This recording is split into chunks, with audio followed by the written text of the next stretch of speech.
So it can feed the ego if you have that insecurity and you need your ego fed. Mm-hmm. Most people, at least in my experience, and I don't put words in your mouth, that's unsanitary, but as entrepreneurs, we'd rather feed the pocketbook. 100%. So when I started my chiropractic practice in San Diego, Steve, there were 300 chiropractors in town. How the heck do you start or grow any business and stand out from a crowd feel? Well, Deepak Chopra's clinic was across the golf course from where I lived, and someone told me that he said, I don't do anything much differently than other Ayurvedic physicians. I got a great copywriter and great publicity. I said, oh, that's interesting. So here I am, brand new doctor, and want to serve. I got myself to the morning television talk show in San Diego.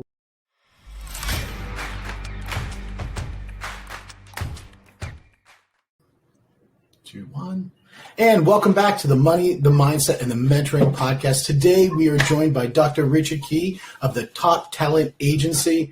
And we had such a great discussion in the preamble, just learning about some differences in the nomenclature surrounding marketing. And there's a lot of things that people focus on, and they kind of lump it all together. But if you can start to break these things apart, you can really figure out how you can maximize success in each of those different categories. So, Richard, thanks so much for joining us today. I appreciate you. Hey, Steve, let's go have some fun.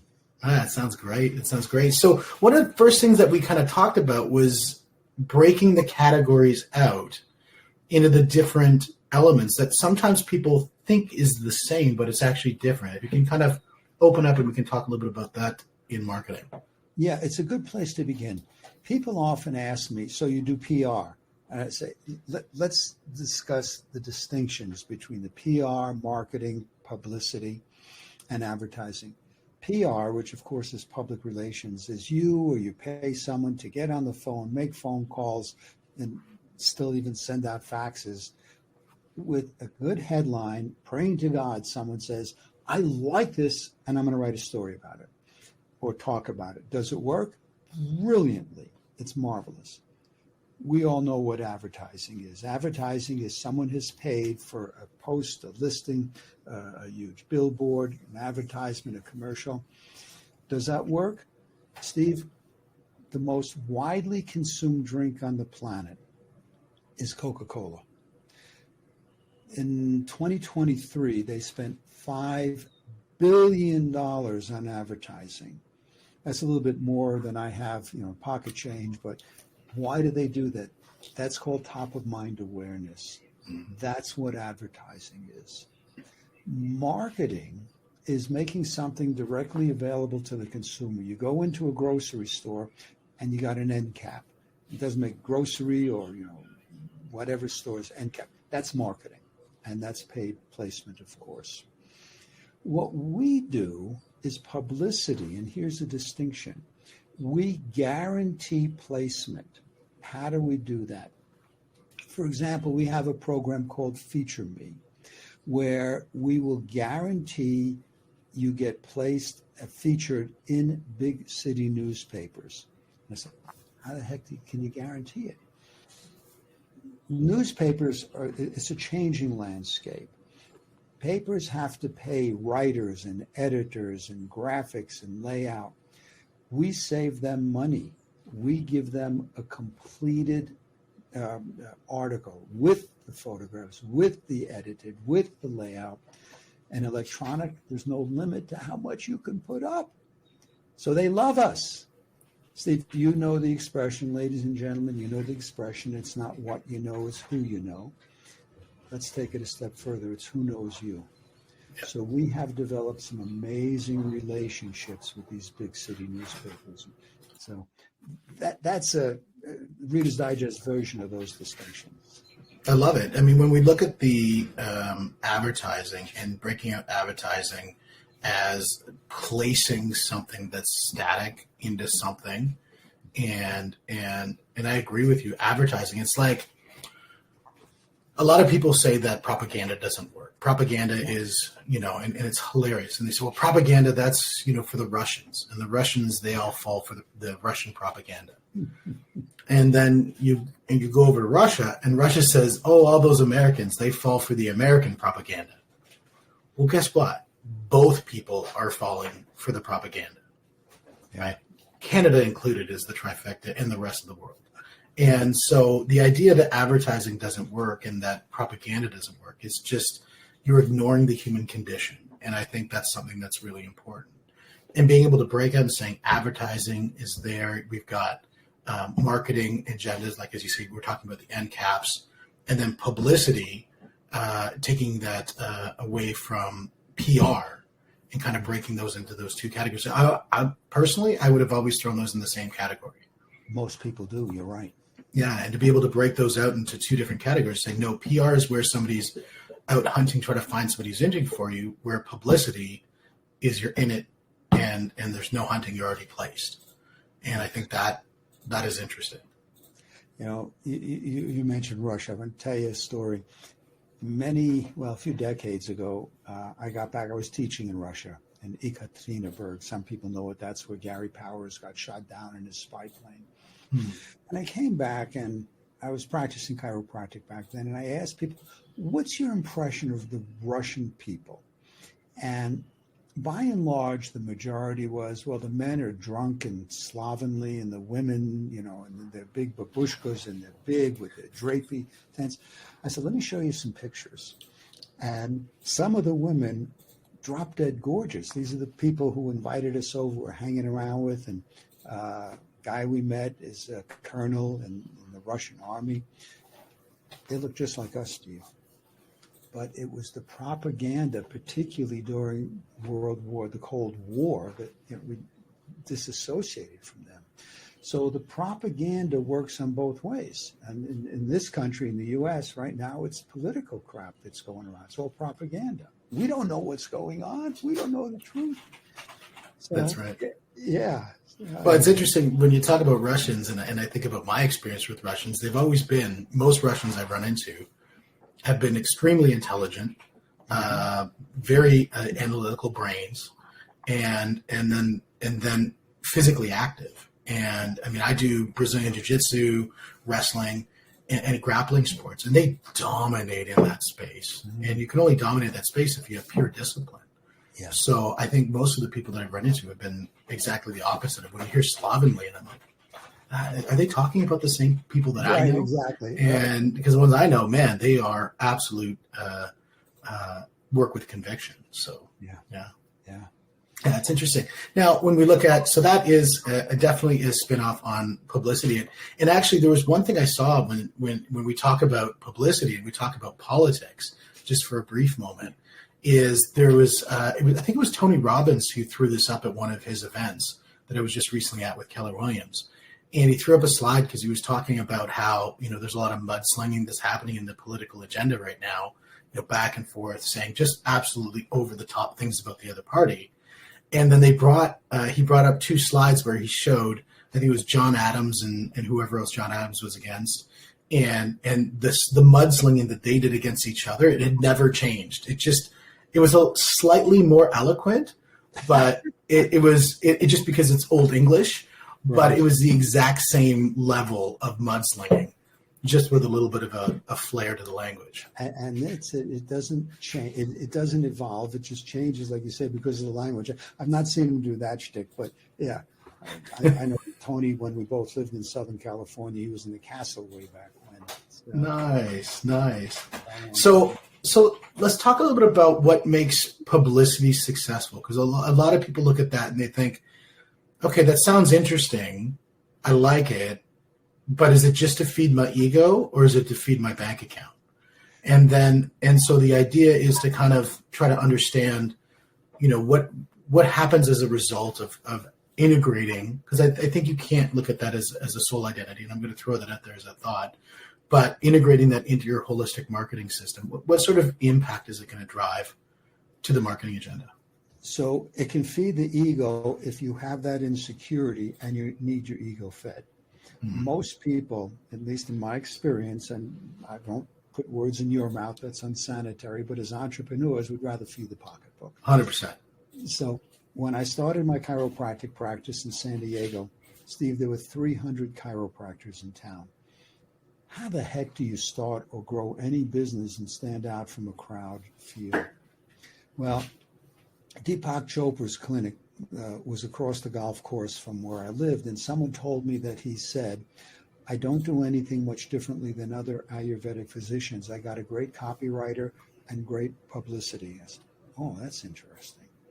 So here I am, brand new doctor, and want to serve.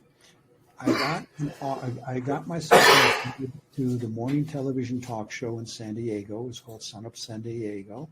And I got myself invited back every month. Well, that gives me bragging rights. Hey, I'm on a talk show. Then I got an article, and ladies and gentlemen, this is a story about publicity because I didn't pay for any of this stuff. This is not pay to play. I got an article in the San Diego Tribune. Then I got an article in the Los Angeles Times. And here's the key, and this is why publicity is important. I get a phone call from the producer at ABC News in San Diego. The essence of the conversation was, who are you? We're seeing you around. We're seeing your name. We're hearing your name. Well, now I got a 6:30 news segment about me. Then I get a similar phone call from a producer at PBS. Who are you? Well, now I've got a PBS segment about me. Ladies and gentlemen, I was no longer just one of these 300 chiropractors. I was the most visible chiropractor in town. Why? Yeah. Because I was on the airwaves, I was in print, I was on media, I was on PBS. To give you an idea, it was a while ago, I was handing VHS tapes to patients saying, here. The point is, I was no different than anybody else. This is not paid. This is people coming to you, in this case to me, saying, I choose you, I know your name, I see you. That is what publicity does for you. We all understand advertising, and we say, I've seen that enough times. Whether it's a 30-foot marquee or it's a little ad in a newspaper, you see it, you see it, you see it. When you know it's not paid for, at least in my perspective, maybe because I'm in that business, it has higher value. So that's some of the distinctions. And trust me, if I can do it, you can do it. Except now you have the connections with someone. That would be me. Well, and the leverage that you get from being a subject matter expert in a space where you're brought in not because you've sponsored the spot or not because you've paid for the spot, but because they've deemed you as your content is valuable, we need to put it out. Yes. That is a different way to interface with the market. And I think when you look at the idea of PR and you put it in this way, that if we understand that, so say that you talk about the morning talk show, right? The morning talk show, the way that they retain their advertising budget, the people who pay to, sponsor that show, is by producing content. Yes. And content that is good and digestible for its audience. Every day they have consumptive need in the sense that next week's coming, and if we don't have more content, we're not going to be able to produce anything. Mm-hmm. And so they're an engine, they're an animal that needs to be fed on a constant basis. So the idea that they have to be authentic, number one, to the content, that it's not just bot content, because that sits on the advertising side, but it's true to their messaging, whatever they're going to be talking about, and understanding the mechanism of that, then you can realize, well, of course they would need somebody like yourself to be able to jump into that space to provide content, because they can't always be they're more like curators of content, not creators of content. And I think that's something to really kind of think about. What's your thoughts on that? Well put. And let me give you a larger perspective, Steve. You ever listen to talk radio? Mm-hmm. Okay. Ladies and gentlemen, if you listen to talk radio, recognize the average interview on talk radio is 20 minutes. Bumper music and advertising, all that stuff, about 20 minutes. That's 3 guests every single hour. Typical talk radio shows are 3 hours. Do the math if you want, or just get the bigger concept. These talk radio stations typically have 3 different programs a day, each needing 3 guests an hour, et cetera, et cetera, et cetera. 5 days a week. Watch this. 50 weeks a year, allowing for the host to take 2 weeks off. That's over 7,000 guests they need every single year. Your smile says, you got it, Steve. They need you more than you need them. Yeah. And another time I can tell you how to get on these shows. And understand, it's not about you. Here's the big point. It's not about you. Ladies and gentlemen, when I got in touch with Steve and invited myself, to potentially be a guest here, I didn't tell him how great, wonderful I am, all my credentials, that I've been doing this forever, and I've, gotten all these awards and stuff. What I said to Steve, in essence, was what you, the viewer, the listener here, is going to get out of this. That's what television wants. That's what Steve wants. That's what radio wants. And I'll give you a way to get in touch with me later, that if you want coaching and mentoring in that, I'll be glad to give it to you. How to get it so the host of a live stage, a podcast, a webinar, radio says, I choose you. So, Steve, that's just a bigger frame of what you introduced. So thank you for that.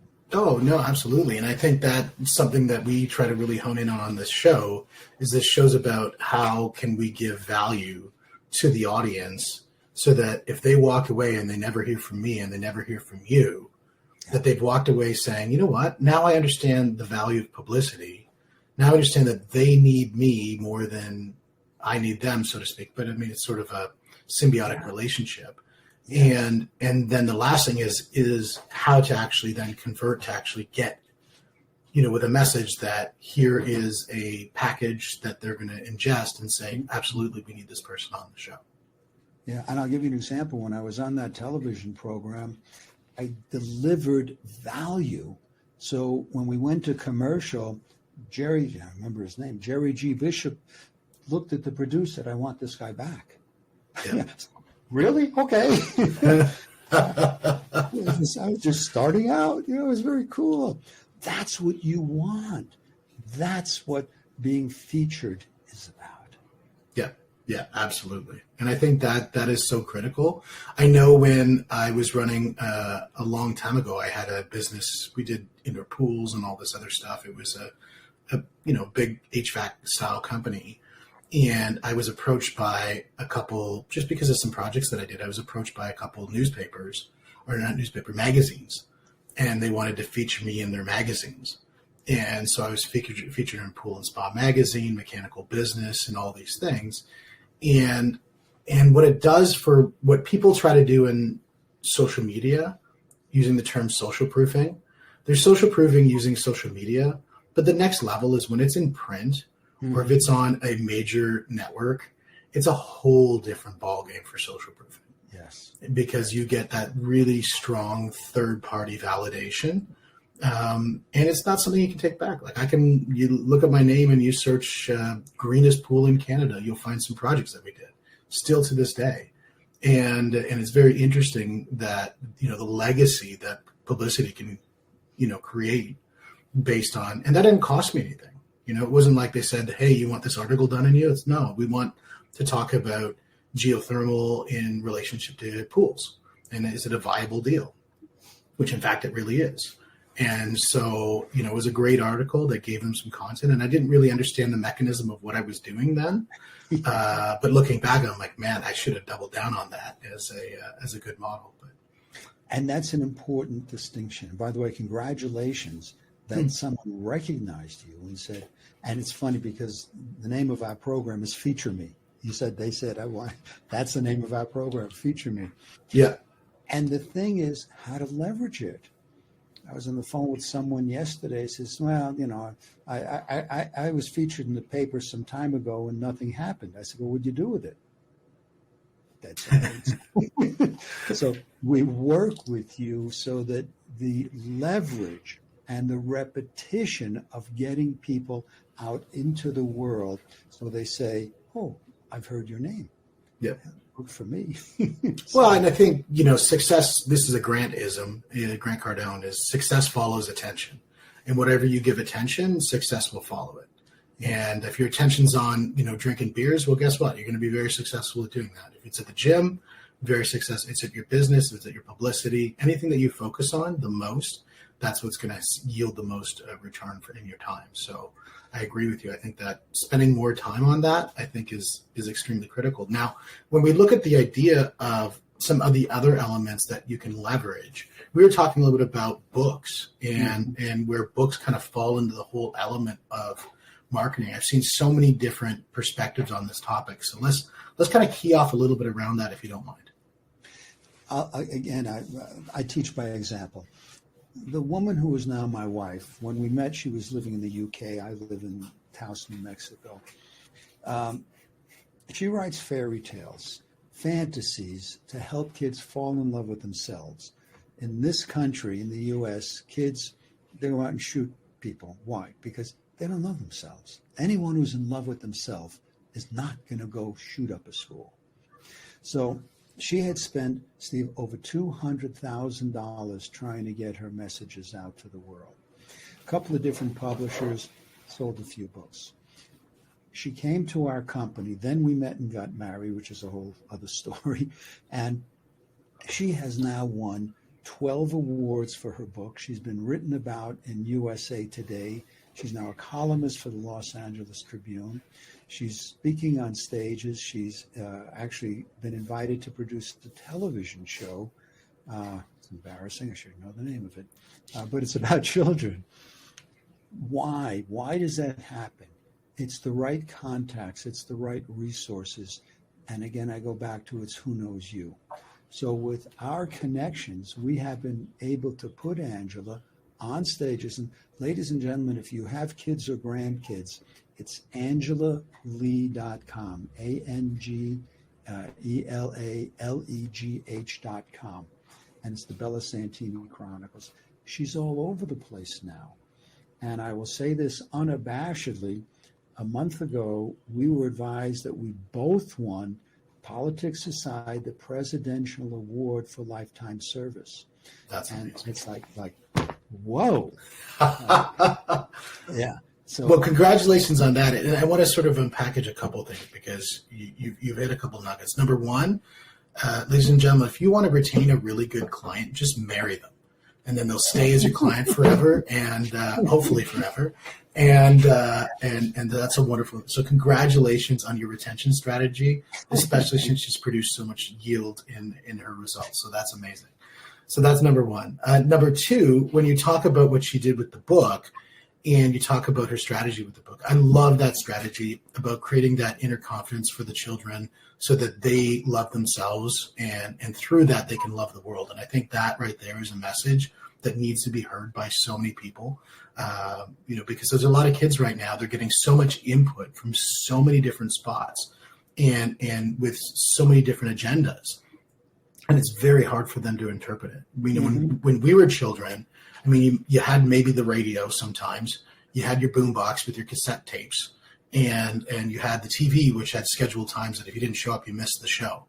And whereas now it's just so pervasive, the amount of inputs that they get on a daily basis, it's very hard for them to discern what is the input that they want to take in versus the input that they want to put aside. And so that message right alone, I think, is so critical. So I love her approach. And, I did look her up quite a bit, and she's definitely done a really great job of really making herself available from a media perspective, with doing the columnist work and that sort of thing.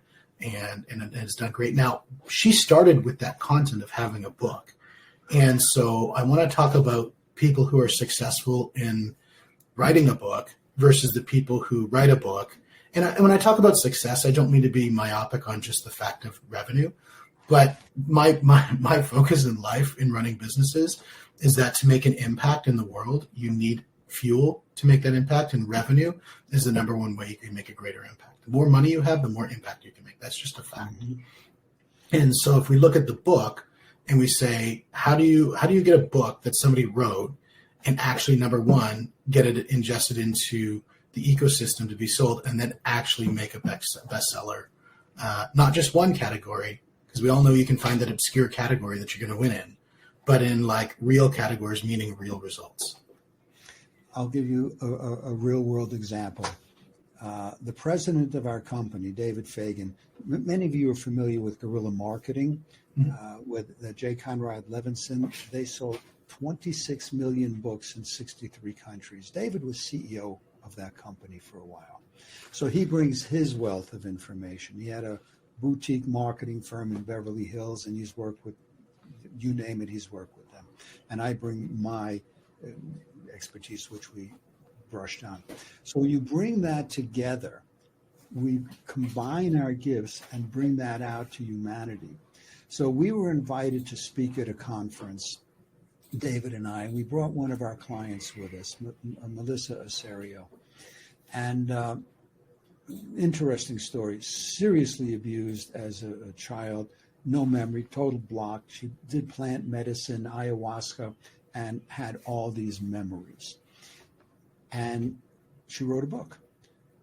Now she's out teaching the world, because our stuff, Steve, is about helping humanity reach higher levels of consciousness, to reach higher tiers.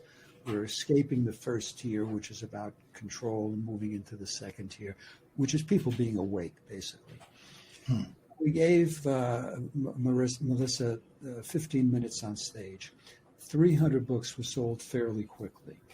And as Steve and I talked about before we came live, if your name's John Grisham, that's about a nanosecond in sales. Yeah. You and me, that's pretty awesome. So now she's out there. She's got a #1 best-selling book in a few different categories.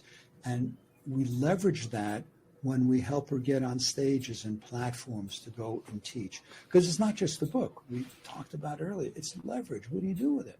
So we get you on stages, we get you on platforms, we give you the megaphone, we give you the voice. The book says, hey, I'm the real deal.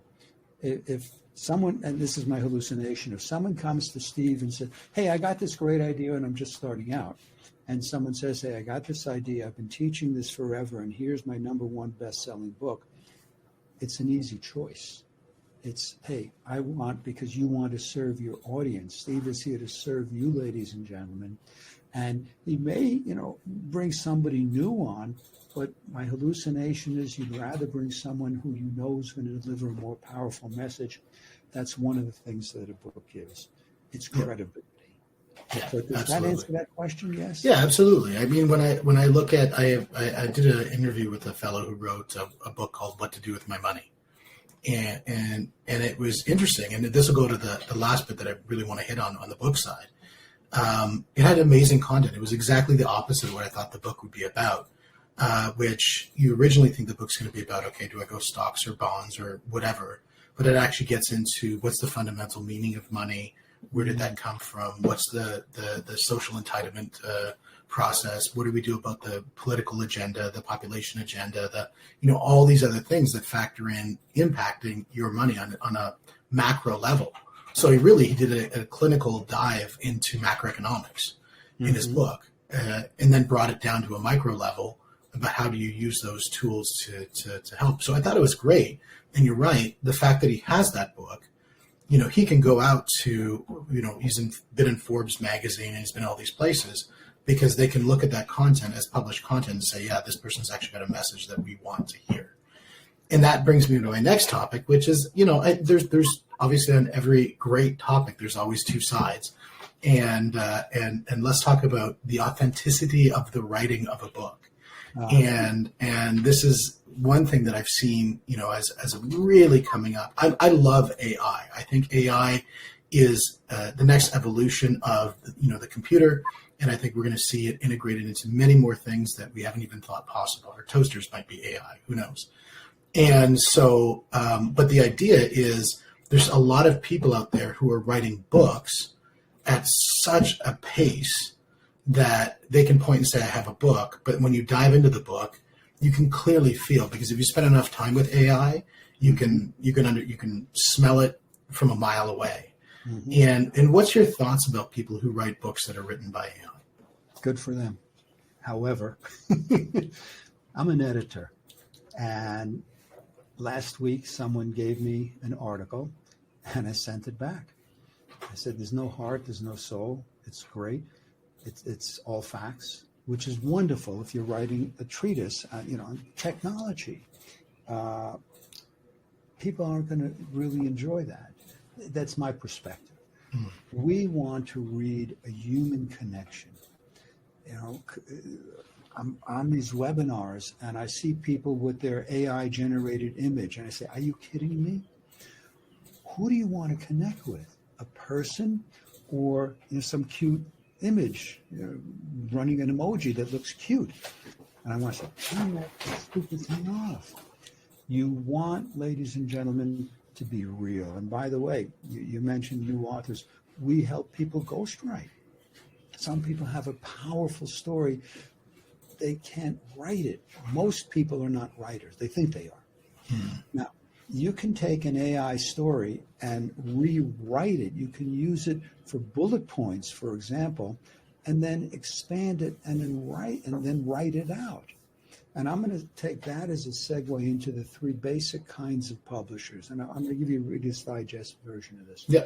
This traditional publishers, Random, Putnam, the big houses. You have no control. If they take you on, one of the questions is, what's your marketing budget? And it's not a viable place to go unless you got a lot of money and you don't own the rights. They own the rights for 5 years. Then, Steve, there's you and me as an individual. Ladies and gentlemen, any of us can go on Amazon KDP and publish a book. Big deal.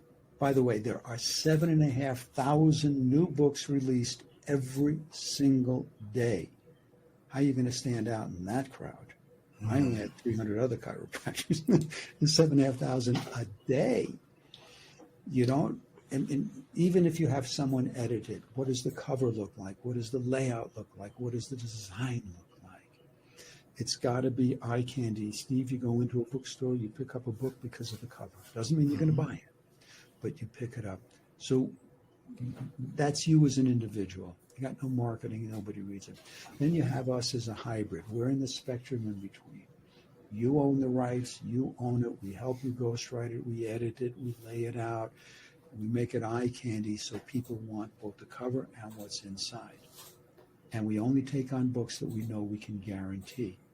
In today's world, I don't want anyone going out and say, I hire a top talent agency and they suck. I want you to go out and say, man, they under-promised, but did they over-deliver like crazy? Well, and it's a lot easier for you to over-deliver when somebody's actually delivering. And being selective on the people that you work with, I think, is intrinsically important because their results are representative of your brand, but it's still their results. Yeah. And so there's an ownership level that needs to happen, I think, for the person who's writing the book to say that the content that they're producing is hitting the market's needs and in a way that's effective for them to digest, because as you say, it carries the human condition. And I think that right there is the way to put success. And then you bring that into a system and a process and a model that is ready to ingest that, just like we were talking about the TV people, ingest it into the system and then put it out and actually bring it to the top using models for success. So you're absolutely correct. Definitely love that. Well, Richard, man, it has been an absolute pleasure in chatting with you today. The going over PR, going over marketing, going over the differences between that and publicity, and then diving into what it takes to write a book. I mean, I think we've covered so much today, and I definitely appreciate everything that you've done. And for people to reach out, it's toptagency.com. Yeah, that's the website, and you'll see what we can accomplish for you. And Steve, two things. I'd love to give your viewers, ladies and gentlemen, a gift. When I reached out to Steve, I gave him a document called Top 10 Reasons People Listen to Dr. Richard Kaye. You want people to say you. So I'm going to give you a template. You can get it at richardkaye.com, RICHARDKAYE.com /top 10 reasons. no punctuation, all lowercase, top 10 reasons. And then, ladies and gentlemen, if you'd like to have a conversation about getting out into the world, getting your publicity, getting you, it'll feed your ego also, but to grow your bottom line, Love it. talkaboutpublicity.com. All one word, talkaboutpublicity.com. Takes you to my calendar. Book a time. Let's see how we may serve you. Publicity gets my attention. Publicity gets my interest. Revenue gets my attention, to quote Leonardo DiCaprio. So I love it. thank you so much, Richard. Really appreciate you. Guys, this is The Money, The Mindset, The Mentoring Podcast. We will see you